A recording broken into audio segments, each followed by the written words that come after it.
Все, mən keçim ora. Abi, yaxşı dur. Birinci sənin üçün çəkirəm, sənin adını çəkirəm. Qazimizi gördüm, özümü itirdim. Gülnaz, sənin üçün bir qadan alaram. Hər şey yaxşıdır.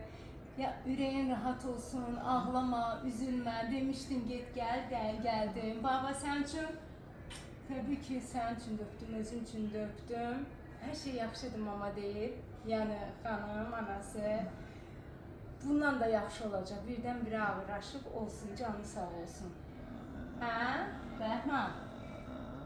Bilirəm, cavab verirsən, ağlamır. Allah sizdən hər birinizdən razı qalsın xanım burada. Bilirəm ki, çox yaxşı baxılır. O gün də burada Siyəzəmdən şəhid anamız gəlmişdi, müalicə oldu, getdi, heç bir problem olmadı. Allah sənə şəfa versin, tez sağ ol. Yaxşı sənə qurban olaram. Ya Allah deyir, ay ya. Birdən-birə ağırlaşıb. Amma bu yaxşı olacaq. Anası da deyir, yaxşıya doğru gedir. Mən əslində belə danışan biri deyirəm, amma belə deyildi, amma düzələcək. Dua edək. Sizə də Allah güc versin ana. Sağ ol. Allah razı olsun. Sağ ol qadın. Estağfurullah.